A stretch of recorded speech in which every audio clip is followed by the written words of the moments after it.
been a while. Oh, hang on. Try it again. Audio trouble. If I turn those all on. Right, you should be able to hear me now. My apologies there.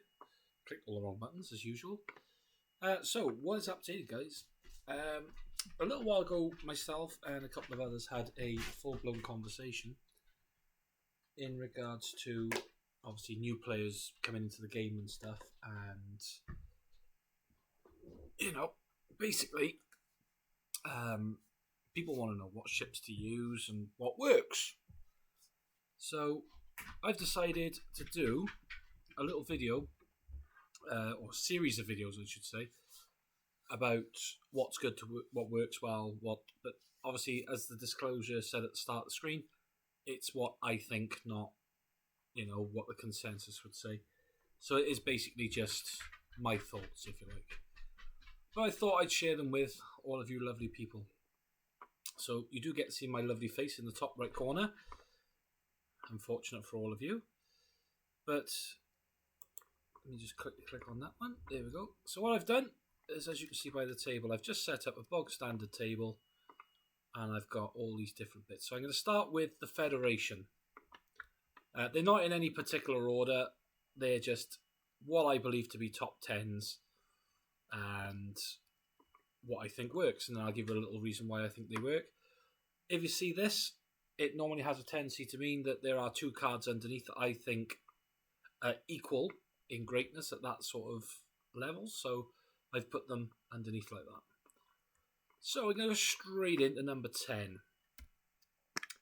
We're starting with Federation, and in at number 10, for me, is the Prometheus. It's a bog standard, well, it's not bog standard because that would be the Prometheus class. This is the USS Prometheus. But this is the better of the two Prometheuses for me because I personally feel that when you equip the Federation prototype, your regenerative shielding and the... can't remember the name of it. The other one, we'll discuss them later, but they basically become 2 less on the cost. So instead of being 6 and 4, it goes down to 4 and 2. More points to play with on the ship. What more could you want? Moving on, number 9 is the Sao Paulo.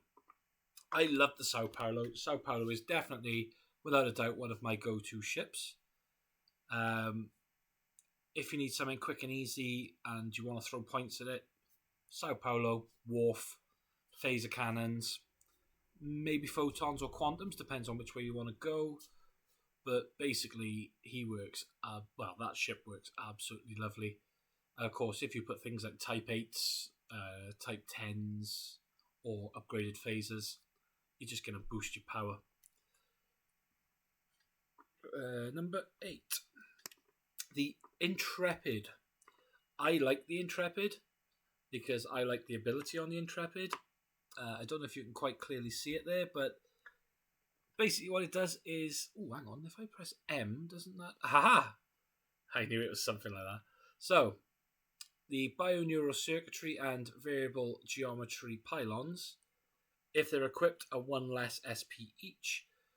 Target a cloaked opposing ship within range 1 to 2. If that target ship is a Romulan, you can choose 1 additional target, and then the targets can only use the 1 template when they perform a sensor echo. Perfect for those RCDs, the Romulan cloaking devices. Obviously, that'll come in a later video when I do the Romulans, but it's perfect for nullifying those. In at 7, there's 2 under here. It's the Voyagers. Now, I've got 2 different Voyagers here. So I've got the Borg Voyager, which obviously a bit more heavily points. And I've got the newer standard fire in any direction one as long as you take an auxiliary power token. Voyager for me is, without a doubt, my favourite of the ships so far in the series. Not like on the tabletop. My favourite in the tabletop is further up the list. But for the series, Voyager held it for me because Voyager was so sleek. It was lovely to, the design of it, the shapes, the speeds, the fact that the pylons went at the back and then, it took off. It just done things for my mind like as a kid I wanted to be on Voyager, growing up and stuff. So we've got the Borg Voyager. He gives you the free action that when you perform a green maneuver, you can perform a target lock as a free action. Or we've got this one, which is obviously, like I said, the multi-directional. I'm going to shoot you with 4 dice because I can Voyager at range 1 to 2. Looks like I'm having a bit of mouse trouble again. There we go. Right, in at number 6, the Masashi. You're going to see a few sovereigns on this list, to be fair. Masashi, as discussed recently within the admin group on the Fremont Reformation Discord, the Masashi is a very powerful ship if you're running it in a fleet full of them. So the basic idea of the Masashi is if there's another sovereign class, well, if there's any Federation ship within range, you get an attack dice, +1. If it's a sovereign class that's at range 1, you get to also add 1 hit. If a defending ship, or the ship you're shooting at, in other words, is a Borg ship, you also convert a blank or battle station into a critical result. And that's obviously just for the Federation ship as well. So it does lots of things for a sovereign class, and it does 2 things for anything else that's just Federation. 5 attack dice, 5 hull, 5 shields. It just does it. It just plays naughtiness. Moving on, number 5 is another sovereign class. We have the Atlas. So the Atlas is another one that's on my fleet at the moment. That's currently been run, or was previously run. So whenever this ship performs a battle station, a scan, or an evade, you can target a friendly ship at range 1 to 2 and say, hey, I've just took one of these, you can have one too. And you just basically give them a copy of it. So it works lovely. Again, 5-1-5-5 start line. It's just there with the Masashi. And funny enough, they were both in my recent fleet with the Sovereign, who we shall talk about later. In at number 4, the Delta Flyer 2. Now, I personally want to put it higher up the list, but the things that are higher up the list do more for me than the Delta Flyer 2 did. So, I know I did say that most of it's not in any particular order, which they're not, because these are all my favourite ships. But the Delta Flyer 2, especially the one that gives you the free sensor echo, is just naughty. So, whenever this ship would perform a target lock or an evade action, you can perform a free sensor echo, even if the ship's not cloaked, and then once you've done that, you put a battle station there as well. You're basically going, haha, target lock, I've got you in my sights, now I'm going over here, and then I'm going to say, I'm ready for you because I got a target lock, oh, and a battle station to go with it. Does absolutely wondrous things. The good thing about this ship is I like to put it in my little ganky, nasty fleet. Arm it with transphasic torpedoes and things like B'Elanna's codes and Kern. And I literally fire transphasic torps twice per turn and then get them back and do it again the next turn. Disgusting how it works, but works so lovely. So yeah, Delta Flyer 2 is a 3-2-2-3. So it's not amazingly high on the stats, but you can work with the stats. You can make them bigger. So enough on that one. We're moving on to number 3. As I said, there's multiple sovereigns on this list, and here's the last 2. So I've put these together at 3 because to me, I run one as much as I run the other, to be fair. I'll do the Enterprise E first, because the Enterprise E is a double-sided card, the new one. So we've got the fact that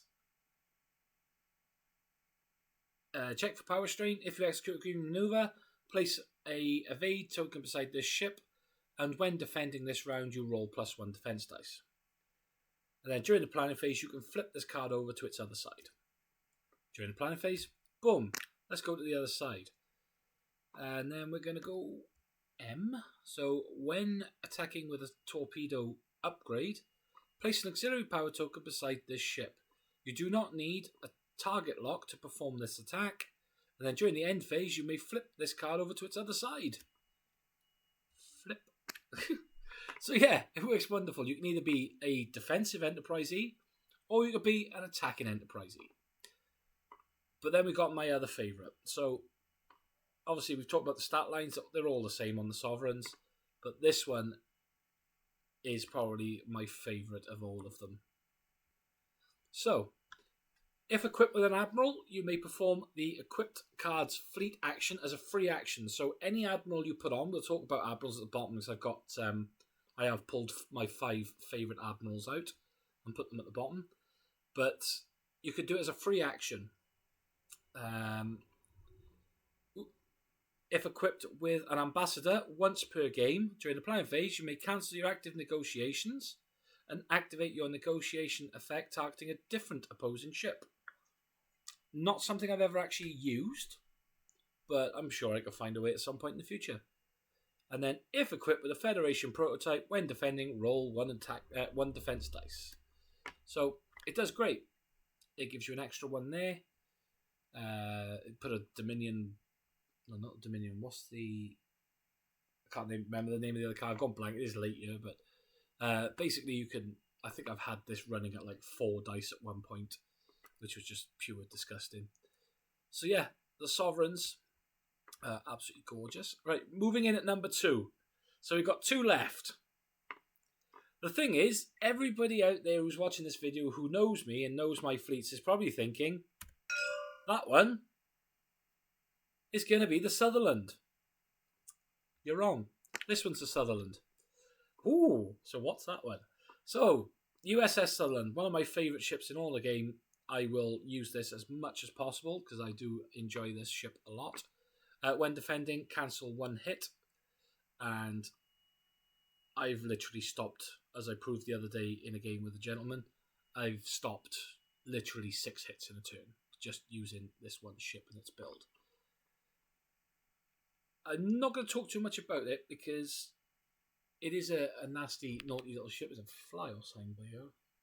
Let's see it moving. But it has got 4-1-4-4 for a start line, 23 points, so it's nice and cheap, and it's just lovely, to be fair. Coming in at number 1, the big number 1, the Nova. So the Nova is joint with the Sutherland for spot, but I've given the Nova number 1 because I have of recent used the Nova more than I have the Sutherland. The Nova. This ship does not skip its perform action step when overlapping an obstacle. So if you bump something, it's an obstacle, you don't lose your action. You can continue. Free action. Place an auxiliary power token beside this ship and target each friendly ship within range 1. And then place a scan token beside this ship and each target ship. This is lovely. How nice. Thanks very much. I'll take a free scan. I'll have the auxiliary power token and then, you can have one too. And you. As long as you're at range 1. So it works well, 2-2-3-3 stat line. Easily boostable because of its hull. Type 8s, Type 10s, upgraded phasers. Jobs are good. You might even want to just throw on a dorsal phaser array. The Alliance one. Because that will literally give you a natural 3 attack dice in each direction. So it all depends on what you want to do. But that is my top 10 ships there for you guys. Pretty sure you can all see them. So you got Prometheus, Sao Paulo, Intrepid, the Voyagers, the Musashi, the Atlas, Delta Flyer 2, Sovereigns, Sovereign and Enterprise, I should say, Sutherland, and to finish off, the Nova. Moving on, we have captains. Yes, I'm aware that says 2. That's because it's a double-sided card and the other one's sat on top. Captain number 10. Data. He's only a 4 skill. The new Galaxy, USS Galaxy, works lovely because if you want to put Data on board, he will become a captain skill 8. And obviously stays as he is. Action, target a cloaked opposing ship at range 1 to 2. Remove the target ship's cloak and enable its shields. So it's a case of now you don't. Oh wait, now you see me, as the old saying goes, but just backwards. Great little captain, 3 points, and a skill 4. He's pretty solid against like Klingon fleets and Romulan fleets. Moving on, number 9. Chakotay, the new Chakotay. So he is 3 points. He has a captain skill 7. He does give you an elite talent slot as well. He will add a what's it called? Crew to your upgrade bar. So whichever ship, like let's say he was going to use the Intrepid there. As you can see, the Intrepid's got 2 tech, 1 weapon, 2 crew. So he'd literally give you a 3rd crew slot, which is nice. When attacking, if there is a scan token beside this ship, you can one hit or crit cannot be cancelled. So he works lovely. Plus,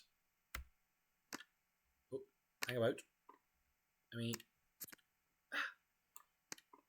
Get rid of that a minute. So he's also got his crew side, which when he becomes a first officer, you can, if the captain equipped to this ship is discarded for whatever reason, he takes over.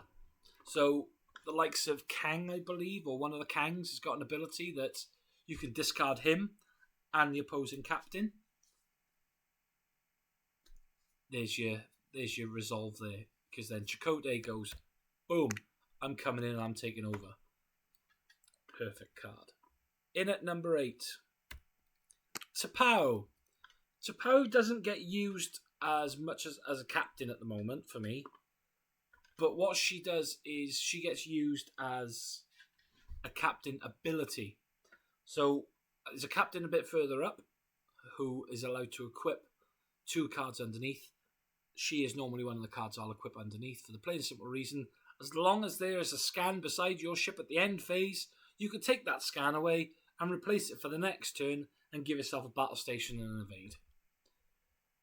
And they don't get removed because of the end phase. Like I said, they go into your next turn, which is absolutely broken and beautiful. Such a great card. Captain skill 5 if you do run it, and 4 points to player with an elite talent. Next one, in at 7, is Worf. 6 points, 4 cost. 6 points. 4 points, 6 captain skill. That's better. Worf. So during the modify attack dice step, if you spend a battle station, you can convert. Obviously, you have to spend a battle station to do it, but spend a battle station beside this ship, you can convert all of your blanks into hits. So he is just kicking the table away. He is just absolutely gorgeous to use because he just does so many broken things.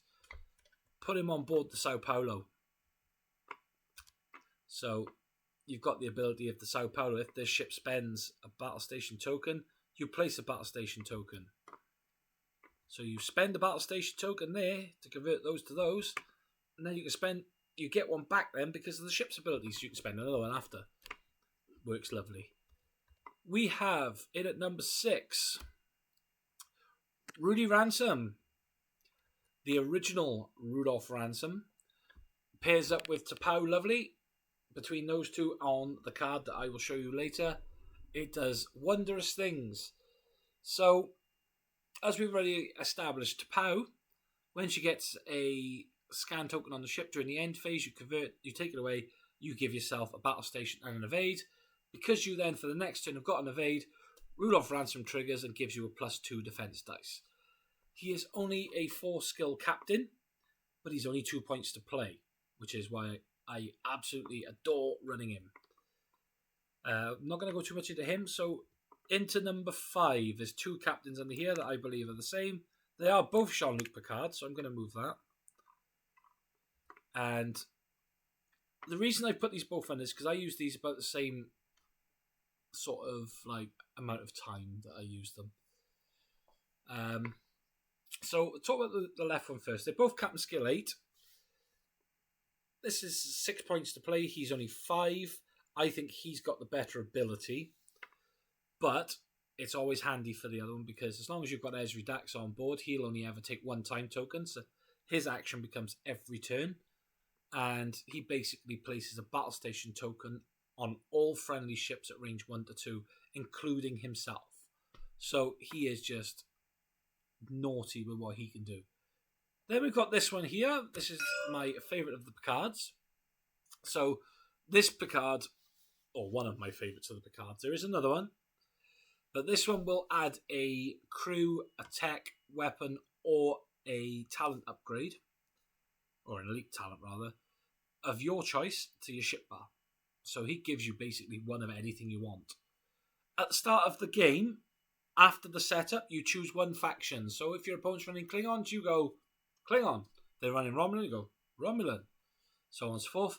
Whenever you attack a ship of that faction, as long as he's the captain, whenever you attack a ship of that faction, you roll one less attack dice, and then you put an instant critical to one side. That critical cannot be converted down because it gets added to the final roll. So your opponent, if they do have a scan, they can't turn and say, oh, I'm going to take that critical and drop it, because they can't do it. It's not allowed. Each time you defend against a ship of that faction, roll +1 defense dice. So you could put him on board the Sovereign with the Federation prototype, and there's your 3 defense dice already. Like I said, he is one I go to more than him, but they are, quite high, normally quite high on my list. In at number 4, Will Riker. You'll see Will Riker's going to appear a fair few times, well, a couple of times on this list, same as Picard, but this Riker in particular is one that I do like to use on a Delta Flyer. So when he attacks a ship with a larger hull, you gain +1 attack dice. When you're defending, you get a +1 defense dice. He's a skill 7, he's 4 points to play, he's got an elite talent as well. Who wouldn't want to go into battle with a low-hulled ship with him as the captain and then get that extra dice straight off the bat? It's just great. It's just an amazing ability. Next up, we have got... Get rid of that one. Mr. Spock, that's his crew version. But if I flip him over, there is his captain.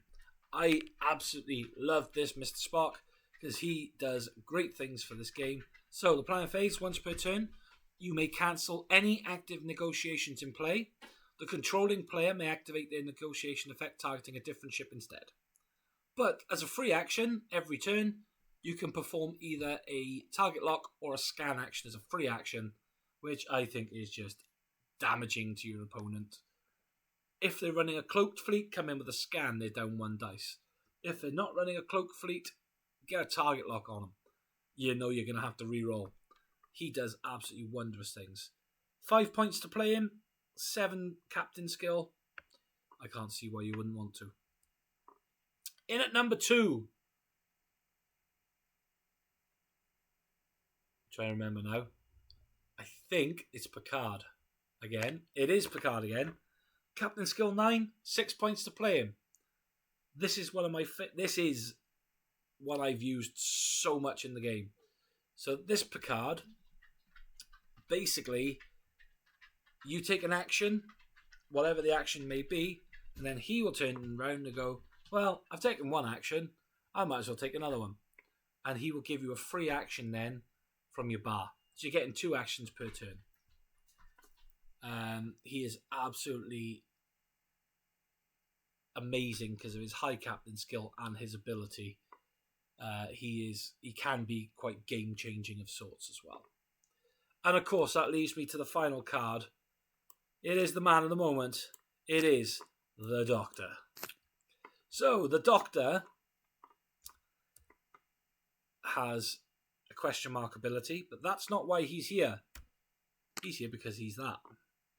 Fleet construction. You place 2 captains with a total cost of 6 SP that are not already in your fleet face up under this card. This captain has all text and restrictions from each of the captains placed under it. He is one of the captains I use every single time in my fleets. Normally on the Sutherland, he's normally got Ransom and T'Pau under him, because T'Pau's effect triggers, which then triggers Ransom's effect for the next turn.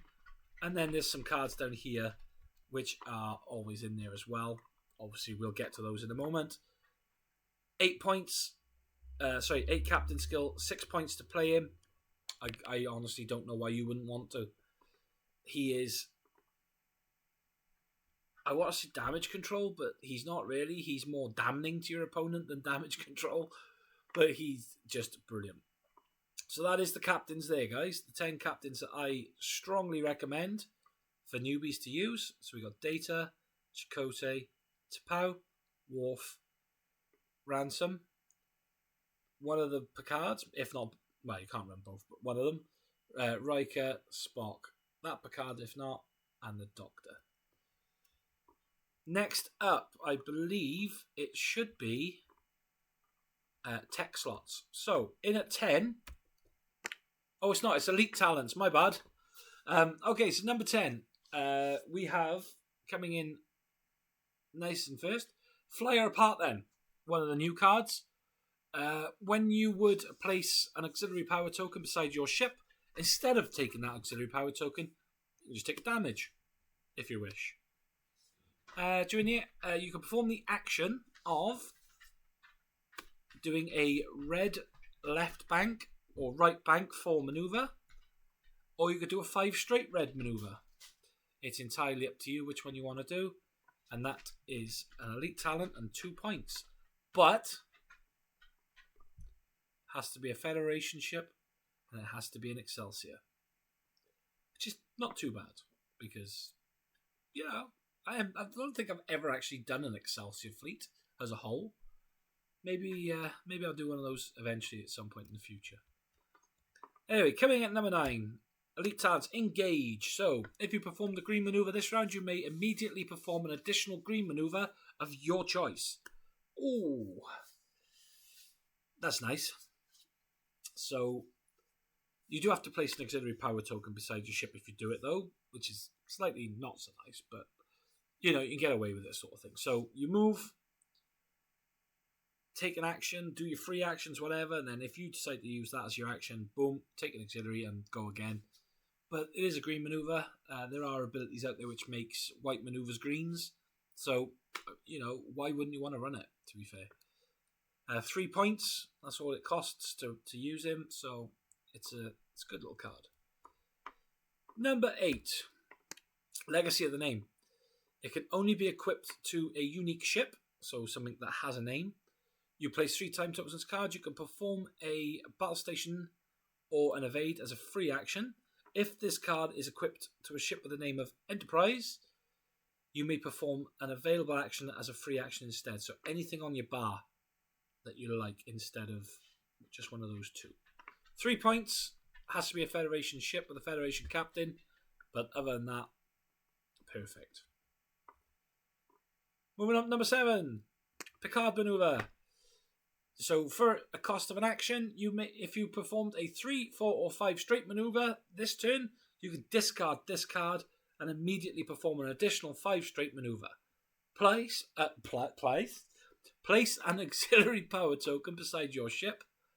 All attacks against your ship this round are at -4 attack dice. So you could literally throw yourself in the middle of a battle with someone.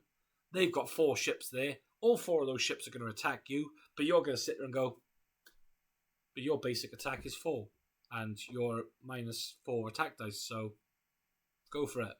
Oh, you did. Naughty little card.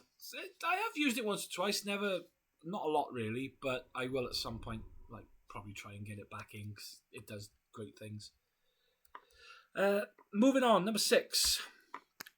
Shakedown Cruise Commander. So, it's got to be a Federation.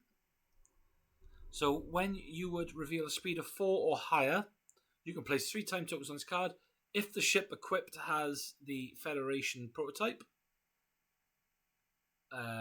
just actually thinking about it, it's not actually stating anything like that. It just says the construction upgrade. So it could just be the Dominion War retrofit as well. But basically, place only 2 time tokens instead. You can perform a white left 4 or a white right 4, bank maneuver, and then rotate the ship 90 degrees. Very nice little card for the price of it. So it's only 4 points to play it, but could get you out of a few tight situations.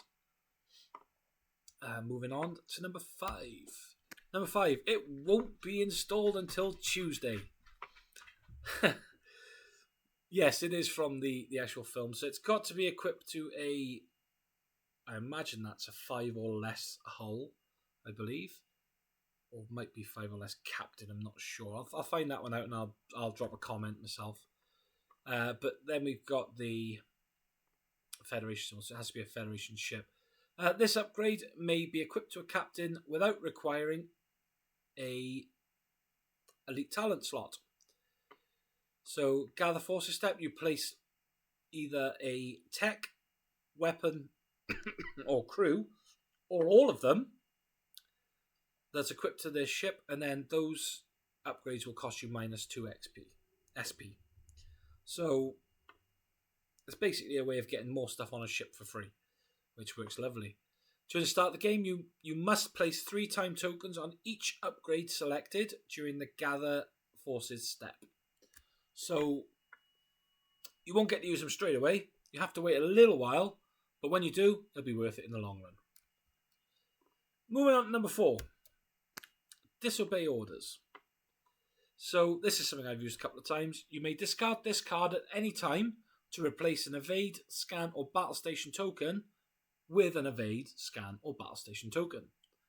So it's basically I've got 2 battle stations, for instance. I've used one to attack. Oh no, they're going to attack me back. I think I'm going to change it and swap it for that. And you could do that anytime by just going click and discarding that card. Works lovely. It's a little 2 points, so it'll get you out of a few tight scrapes with any joy. Into number 3. Battle Hardened. You place 1 time token on this card, and then you place a battle station token beside your ship when you spend a battle station token. So, if you've already got a battle station token on your ship, and you've just spent it, why not place 1 time token so you can get this back next turn, and just get yourself an extra battle station just in case. Because then, if you do have 2 talent slots on your ship, you could trigger things like Disobey Orders and to swap it if you need to.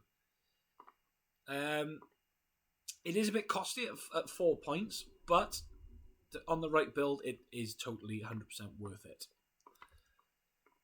Into the last couple now. So number 2, Task Force Commander, another one of my big favourites. So during the setup, you choose a faction, whatever the faction is that you're running, and then, whatever faction they're running, and then you target up to 2 friendly ships within range 1 to 2, and then this ship and the target ships all gain +1 attack and defense dice against the chosen faction. And then if it's Federation ships, and the target ships may perform a free target lock as well. So you can turn around and say, okay, I got Klingons as my opponents. Go into the battle, you've got 3 ships flying within range 1 to 2 of each other. Your 1 ship triggers this as an action. You go, boom, you and you are both within range 1 to 2. Have an extra attack and defense dice each. And while I'm on it, because you're both Federation ships, there's a couple of target locks as well. Actually, that's probably the wrong way to actually look at it, because depending on if the Klingon fleet is cloaked or not. So if the Klingon fleet's cloaked, then you won't get the target locks because you can't target a cloaked ship. But it could work. And finally, number 1 for Elite Talents. It is Tactical Superiority Commander. I love this card.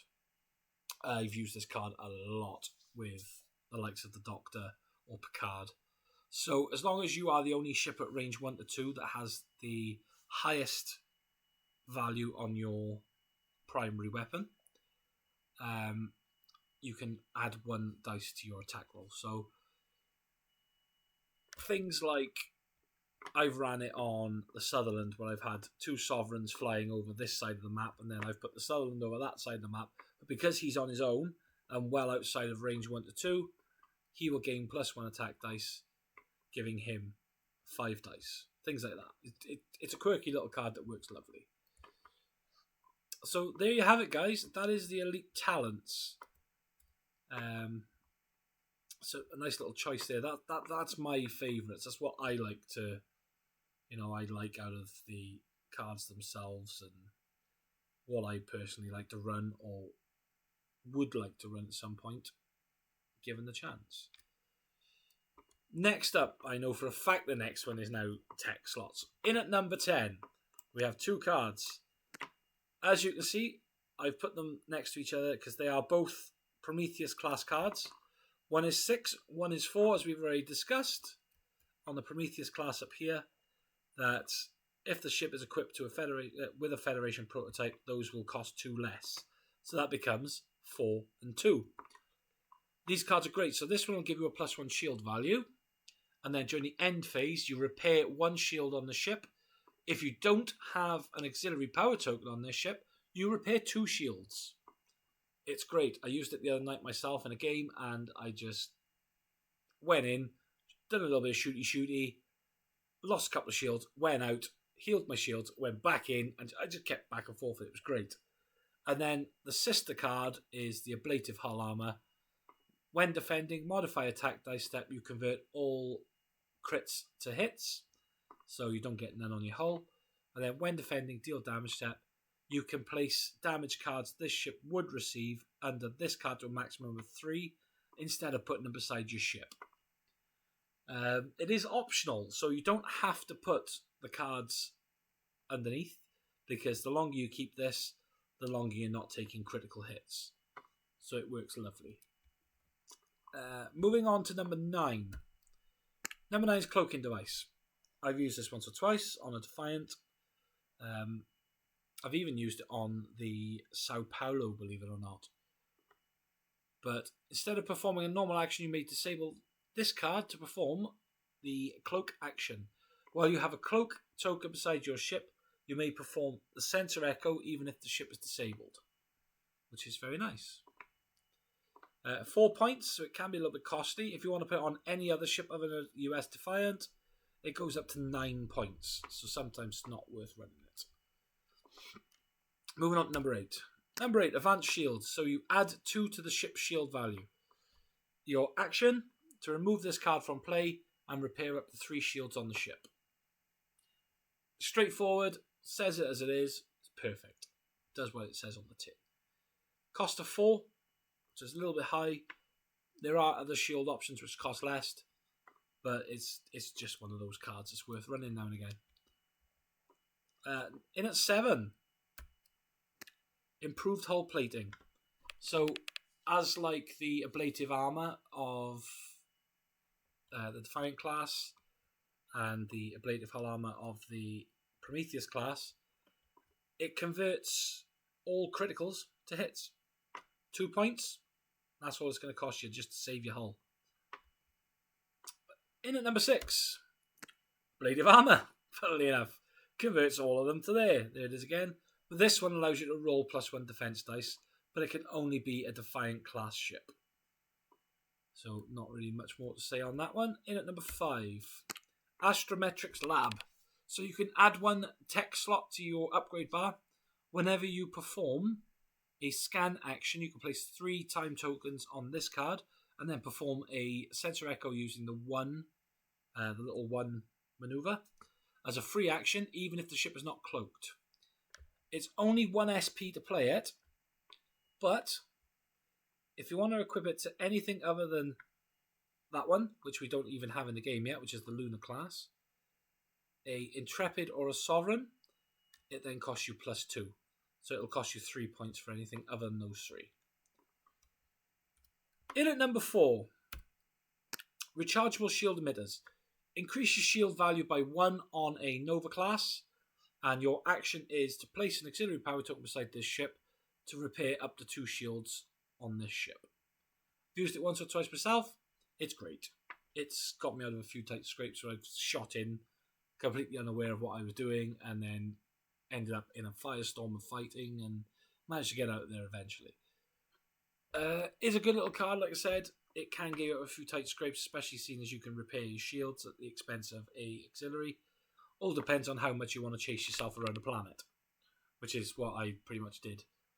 I put a couple of extra shields on, lost all my shields, and then spent the next 4 turns going around the planet trying to get the shields back, which was funny because they were chasing me as well, which was really fun. We're going to use number 3 next. Here you go. Boom. Number 3. Impulse upgrades. So anything that's a 2 maneuver on, a bank or a straight is treated as a green maneuver. I always thought it was the turns as well, but apparently it's not. Apparently it's only the banks and the straights, which is a weird one. But for 1 point, it does what it says on, says on the tin. Number 2, reinforced shielding. One of my favouriteest things ever to put on a ship. Reinforced shielding. It's only 3 points. Comes in the Alliance pack, and it basically gives you +2 on your shield value. Enough said. And finally, number 1, Genesis Effect. I use this quite a lot because I like to take planets. Stick a planet in the middle, towards your end of the field. Boom, off you go. And during the end phase of your first turn, you flip this card over, so whatever card's underneath then comes into play. It has to be a crew upgrade that you place underneath. I think it's equal to the value of 5 or less. So yes, place 1 crew upgrade with a cost of 5 or less down beneath this card. Range 1 to 3 of a planet during the end phase. You trigger it by discarding the card, putting the new card out, and then put 2 time tokens on the new card. Only 2 points, so for me that would be 100% worth running as a whole. And I do quite a lot. So that is my top 10 for tech. Some of them are ship locked, like these 2 and this one. And this one. But the rest are pretty generic and straightforward. Which brings me to weapons. Weapons. In at 10. The Advanced Long Range Torpedo. Can only be equipped to the Kelvin Time Enterprise. This weapon is the ship's primary attack value +1. And then what you do is you spend the ship's target lock, place 2 times on this card, and you can target an opposing ship at range 2 to 3. If this attack hits, every other ship within range 1 of the defending ship suffers 1 hit as well.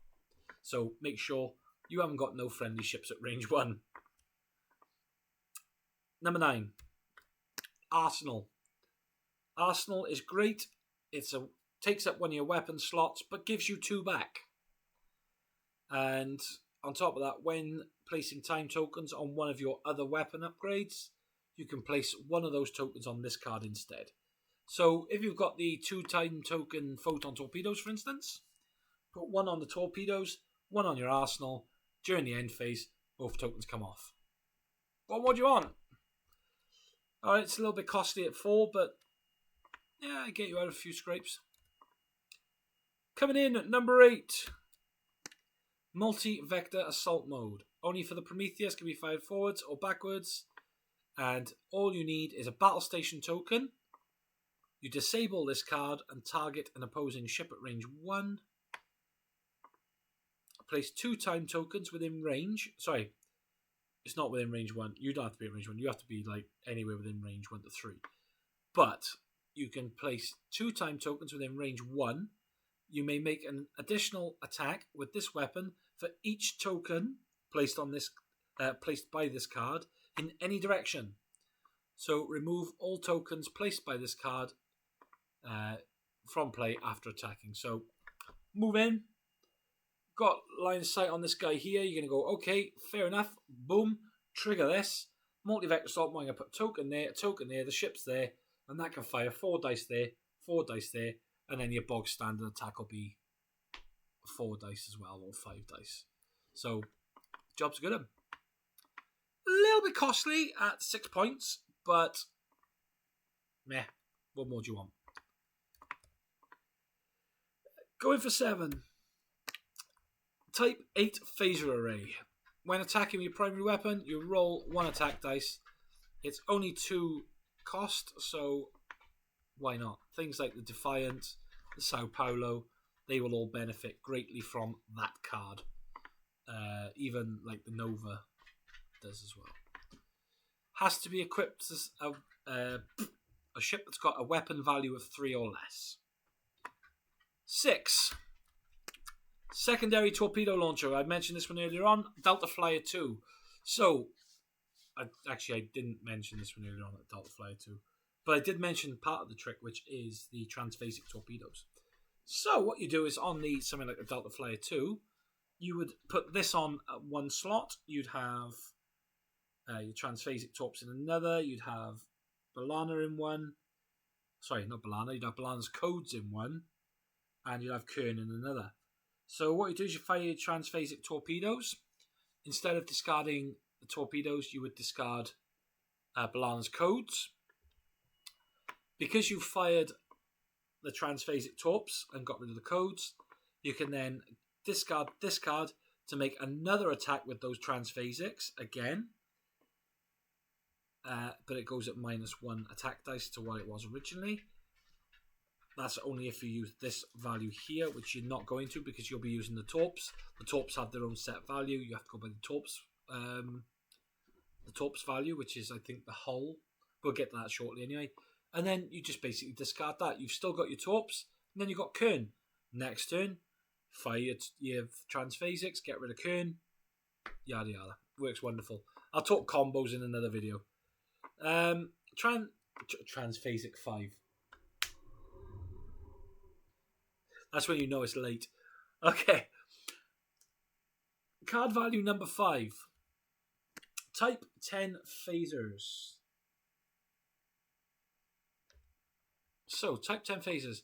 When attacking with your primary weapon, roll +1 attack die and re-roll up to 2 blanks.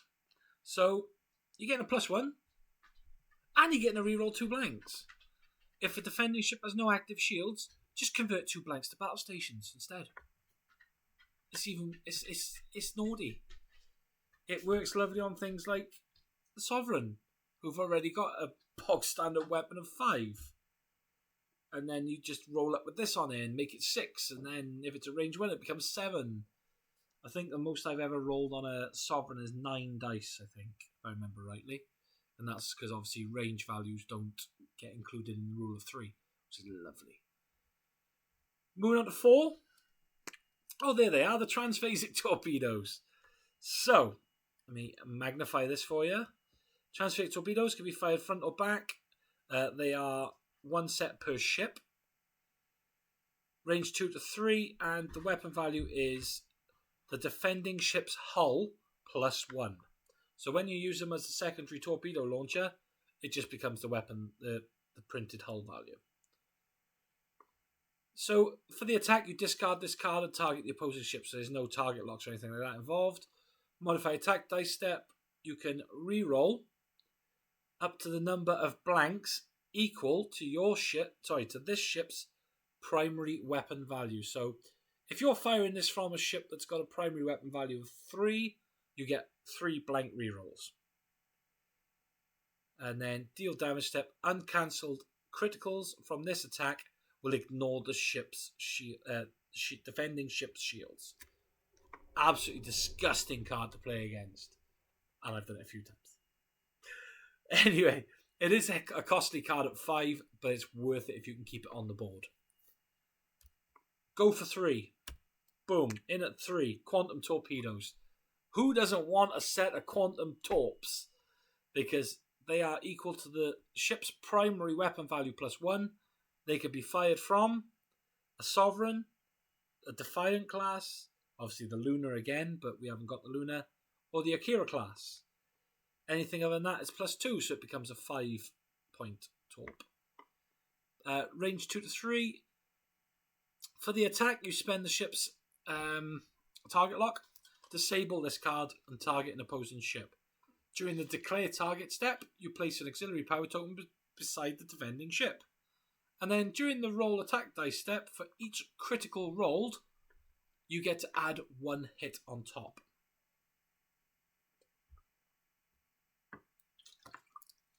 Works wonders. If you can, pull it off. Again, add it on a sovereign class, and it works lovely. In at 2, we've got a pair of weapons I feel are equal to each other. Before I reveal it, I think I get to say my slogan, which is never leave home without them. Oh no, I don't get to say my slogan. Photon torpedoes.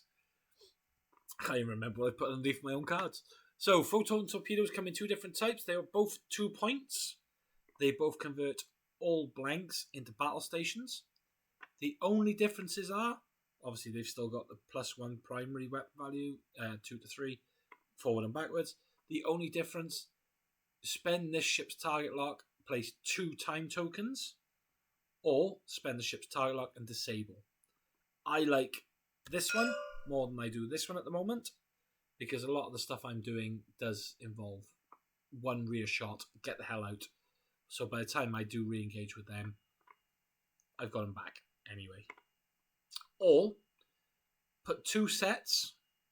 So instead of running a set of that and a set of that, put 2 sets of this one on a ship, and then when this one's on cooldown, the other set is fine. So it goes 2 time tokens on this one, because I fired them, 2 time tokens rather, and then you go to the next one, and you fire that one, because obviously that one's taken a token off, and then during the end phase then, you take a token off of that one's not got no tokens left, yada yada, and that's how it works. In at number 1, now I get to say it, never leave home without them, it's the dorsal phaser array. These are, without a doubt, my favourite weapon upgrades ever. This one, because you can pop this onto the Sutherland, and it just breaks everything that comes near it. So it's only 3 dice, but it's chipping damage. It's like seeing someone in the woods with a big axe trying to chop down a tree, and then you turn up with a hatchet. That's basically what it's like. It's like turning up with that hatchet and knowing that you're going to do the same job, just longer. That's what it kind of reminds me of. Then you got the other set then, which is these ones here. These are equal to the ship's primary weapon value, and then can be fired in all directions. The only difference is the cost for this card, whereas this one's a straight 3, the cost of this becomes the primary weapon value +1. So that is my top 10 weapons. So if you're liking the video so far, guys, give me a couple of comments or give me a like and subscribe, because there's plenty more to come. I don't want you to miss out on anything else that comes up in the future, so I thought I'd just quickly throw that in now. It's obviously great to hear your comments. If there's anything you want to see or you want me to talk about in another video, let me know and we can discuss things. Moving on, we're going to go to crew. So I've only got 2 sets left. So I got crew here, and then I've got these here are my admirals, and then this side here I've got a mixture of like ambassadors and question mark upgrades, things like that. Let me control this dog a minute. Go and lie down, please. Go and lie down. That's all I can hear is him clippy clopping in the background. Right, moving on swiftly into number 10 for crew. Operations Officer. Absolutely great card. Got me out of more than enough tight scrapes in the past, and still does now. Currently playing back through Alliance with a dear friend of mine who I'm currently teaching the game to, and we are loving life at the moment. He's gone with the Klingons, I've gone with Federation because it's what I know best. And to be fair, she's just naughty. So if you've still got your evade token at the end of the phase, repair a shield. Why not? You might as well use something instead of wasting it. It's called salvaging. But yeah, basically she's in at number 10 because she is one of my favourites. She's only 2 points, so why wouldn't you want to play her? Number 9, Sito Jaxa. I'm doing my one ship at the moment does have a lot of heaviness with lower decks. Sito Jaxa is one of the lower deckers that I do put on my ship next to Alyssa Ogawa, Telfa's on there as well, and I can't remember. Oh, Tal Celeste as well. They're the 4 that I run at the moment on one of the ships, and it's just broken because at any time that you like and when you need to, you disable Ceto Jaxa, and you can swap one of your tokens for something else that's listed. She is your fail safe if you've got, I don't know, a scan and you need an evade, for instance. She is a fail safe. Failing that, if the captain equipped to the ship would be becoming affected, you can disable her then and make sure that the captain is unaffected by opposing cards this game round. Which works great for things like, once again, Kang, for instance. He comes in, he swoops in and goes, "Ha-ha! I'm going to kill your captain and myself. Oh, but I'm not killing myself because I'm going to get rid of my wife." And then you can go, "Yeah, well, I'm going to disable Ceto Jaxa. Don't worry." And then you do. Absolutely loved that part of the series, to be fair, because she was lovely. I liked Ceto. In number 8, Miles O'Brien. Again, another card that's got me out of a few tight scrapes. Works well with his counterpart, his compadre, his what's the way to put it? Yeah, compadre, probably I'll leave it at that. But basically the guy who he works a lot with during Deep Space Nine, he doubles up well with him. But then again, his compadre does a lot of other things as well. We'll talk about him later. So, planning phase. Disable this card, and then you can remove a disable token from a crew, from a tech, or a weapon upgrade. So, if you have gone with the torps that are disableable, he'll take the disable token away instead. So you can use them next turn. Which is absolutely lovely. Nothing really much more to say there other than Colm Meaney is a great guy. He is, without a doubt, one of my favourite characters from the Star Trek series. And I just love his acting, to be fair. He was great in films like Under Siege as well. I remember that well. I've always been a fan of his work, to be fair. And the fact he's Irish, like my father, so it's all good. And then I'm sitting here with a Welsh accent, right, in at 7. Boom. Couldn't make my mind up which one I liked more, so I've gone with 2. Again, it's Miles O'Brien's compadre. It is Julian Bashir, but the other choice is Phlox. So I'll start with Phlox. He's 2 points. You can disable this card and remove all disabled tokens from each of your crew upgrades on this ship. So he works lovely if you've got one of those chaining effects where disable this one to do his action, but disable his action to do his action, and then disable him to do that. So if you get like a chain of 4 different crew that are all, going to be disabled in a row just to keep you going, and then Phlox is the last chain where he goes, boom, I'll take all the disabled tokens, I'll take one myself. But then you've got Bashir. Bashir is target a crew upgrade equipped to this ship or another friendly ship at range 1. You can remove 2 time tokens or a disabled token from the target crew member.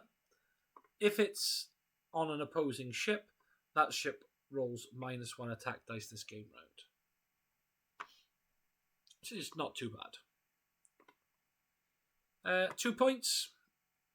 Obviously, he's got a range, whereas he's only on his ship. He can do other ships, which is why I do like to use Bashir quite a lot. Very jealous of a friend of mine from Bristol, as she has actually hugged and met this guy, Alexander Siddig, and apparently he is absolutely amazing to have a conversation with, and I would love to do that one day as well. And the hugging, but it's all good. Right, rolling on. Number 6, Valeris. Valeris is without a doubt one of the most damaging cards I like to run, because as long as you perform a green maneuver, she will give you a evade token. So I run the Sutherland with the Doctor Under the Doctor, I've got Ransom and T'Pau. Excuse me. Every turn, I will take a scan action with the ship, which then next turn will trigger that into a battle station and evade. And then because I've done a green maneuver, I get the second evade thanks to Valeris. Absolutely great, because you're rolling 4 defense dice on the Sutherland. You've got a battle station, a scan, and 2 time tokens, 2 evade tokens to go with it. Absolutely damaging to your opponent when they try to break in. Next up is number 5, Elizabeth Shelby, the other main contributor on my Sutherland build.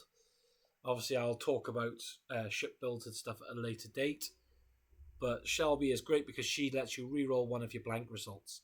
If it's a Borg ship that you're attacking or is attacking you, you get to reroll all of your blank results, and you get to add a +1 defense dice to your ship as well. Unfortunately, with the build that I've got, the +1 doesn't go on because you do have +3 already, which is a slight shame because that would just be broken if it did. Moving on swiftly into number 4. 2 cards again. It wouldn't be a list of Star Trek Federation upgrades unless you ran 7 of 9. But of course, I run both of these, which is why I've put them together. Starting with the left one, she's 4 points to play, but during the activation phase, you may disable this card to perform a battle station action as a free action. If you've got Emrys on board as well, Emrys will take away that disabled token, meaning that then is pretty much a free action every turn with no stipulations. Over to the new 7. She is 3 points. She is mirrored between Federation and Borg. She adds either a tech slot or a Borg slot, and then her action, you'd have to use it as the action every turn, is perform the scan action as a free action. Boom, free scan.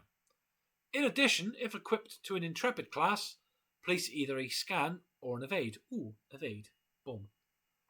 And then, in addition to that, if equipped to a ship that's Borg, place a battle station token beside this ship. Battle station. Boom. So my lovely go-to build there is normally Ahab Picard. Or we call him Ahab. I've heard him called a few other obscene things as well, but we won't go into that. It's Ahab Picard, the Borg Voyager. So you do a green maneuver for the free target lock. He then converts 1 attack dice into a critical and gives you +1 defense dice. And then, because it's a Federation Intrepid Borg ship, all of her abilities will trigger as well as your action. If you don't want to run Ahab Picard, I froze up a second there, that's fine. If you don't want to run Ahab Picard, run dual action Picard, because you could trigger 7 of 9, get the free target lock thanks to the ship, trigger 7 of 9 to get all of the other tokens, and then you get to perform another one from the action bar thanks to Mr. Picard himself. Absolutely broken combos. Again, I'll talk combos in a different video. Now we're in for number 3. Number 3 is Pavel Chekhov. I'm going to flip that back over. That is his crew side. Oh no, that's right. That's what I wanted. It was his crew side. Sorry, tell a lie. So his crew side is, if this ship performed a white maneuver, you can remove an auxiliary power token from beside this ship. So Enterprise E. Let me shoot back up to the top of the screen again. As we know, Enterprise E, on its torpedo side, place auxiliary power token, and then you don't need a target lock to fire a secondary torpedo weapon. Make sure you've got Chekhov on board, and boom, there goes your auxiliary power token next turn, before you even need to take an action, because he removes one on a white maneuver. If he's equipped to a Reliant, you can also place a scan beside the ship.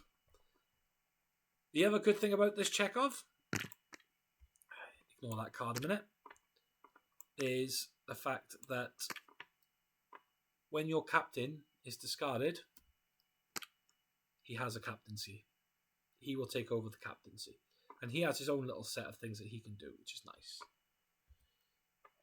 But for now, why wouldn't you want to run him? 3 points, and then he will automatically flip to that if needs be, which is saving you a point. Go for 2. William T. Riker. Each time you defend, roll +1 defense dice.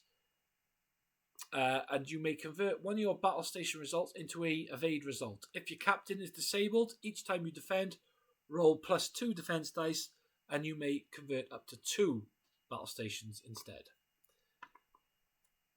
He is the final component of my Sutherland build. Again, I won't go into it just yet, but for 3 points, he literally is game-changing for me.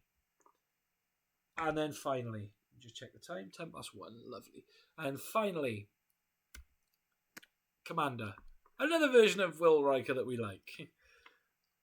Basically, he's straightforward, 5 points, and you have to take him as an action, but you get to place a battle station or an evade token. Sorry, a battle station and an evade token beside this ship. So that is my top 10 crew, ladies and gentlemen. As we're now nearing the end of the list, I just want to touch a little bit of base now on this last section here. These have all had to be covered with other cards because obviously they're double-sided. The captains are on one side and the admirals on the other. But I'm going to well, we know who he is now because I've just accidentally revealed it. So if I just creep this card down slightly, that should help a little bit. Let's see if you can tell who my top 5 admirals are just by looking at the top of the cards. So I'm going to start with number 1 because I kind of revealed him slightly. It is Hayes. Hayes on Sovereign.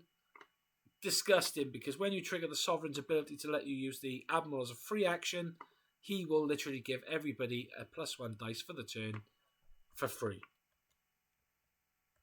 Do you have any ideas what these 4 are? Let's have a look. So we're going to go with this one next. In at number 3, not in any particular order these, they're just random, but Leighton. Admiral Leighton. At range 1 to 2, you can target a ship, place 2 time tokens on this card, and the target ship attacks last this turn. Great. It's brilliant if you need to get yourself out of a tight situation. Can we tell whose forehead's who yet? Oh, well, yeah, we can now because it's just kind of giving them all away. Okay, so let's just uncover them.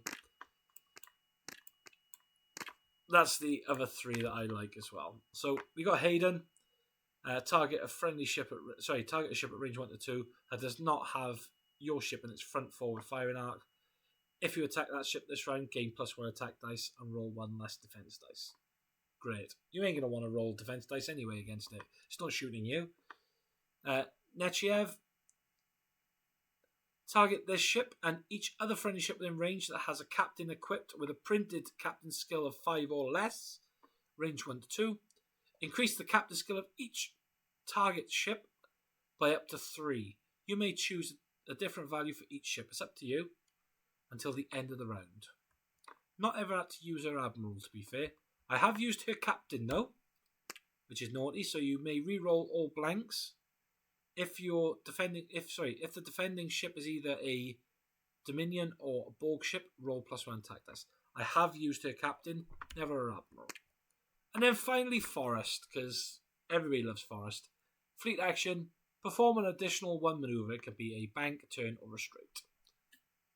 It's great when it's on a Sovereign, because even if the maneuver isn't on your dial, I believe you still get to perform it as well. And then finally over here, I'm just going to reveal all 5 cards. I'm not going to go into too much detail because nobody really cares about these cards. I'm just waiting for my mouse to come back. There we go. And flip. These are my 5 cards that I like on the side. So Federation Prototype gives you a blank reroll. or a battle station reroll if you need one. Also adds a tech, weapon, or crew to your ship. It has to be the same. So if you've got a Galaxy, it has to be the USS Galaxy, and so on and so forth. Unlike the other one, which is the Dominion War Retrofit. Dominion War Retrofit is great because it does the same thing, gives you one of those on your upgrade bar, but it gives you a shield value of +1, 2. So you get an extra shield, and then it does lots of different things. So if equipped to one of the following non-Borg ships, it gains a listed thing. So if it's a Cavort or a Vorchar, you add the battle station to the ship's action bar. If it's a Dederadex, the printed value of its weapon becomes +1. And of course, if it's a Federation ship that is a Reliant, Excelsior, or Galaxy class, you increase its hull by 1. That, ladies and gentlemen, is it for this video. That is my top 10s throughout the whole of the Federation. So, top 10 ships, top 10 captains, top 10 elite talents, tech, weapons, crew, top 5 admirals, and of course, just 5 random cards. Hope you've enjoyed the video, and I hope it's been helpful for everyone. I will strive to do some more videos soon because I've got, as you can see there, Romulan still to go. I've still got Klingon and Dominion, and of course I've got Borg as well. I haven't written out anything for Independent yet, or like Species 8472. I wouldn't do a Species 8472 to be fair. There's just not enough ships, so they'd probably just be an individual ship video as it is as a whole. But as for now, thanks for watching. Hopefully this has been insightful. If you're a new player, welcome to the game. If you're an old existing player just looking for ideas, drop us a link. If I'm in Discord or on the Facebook Star Trek Attack Wing community, if you're on any of those, drop us a message. I can always help sit and decide and go through some fleet builds and stuff, and yeah, it's all good. But as for now, ladies and gentlemen, I'm going to leave it there. I'm going to give you my ending video and let you sit and watch that for another 2 minutes. So, you're probably all going to jump off now. But, live long and prosper. Thanks for watching, and drop us a like and subscribe. See you in the next one.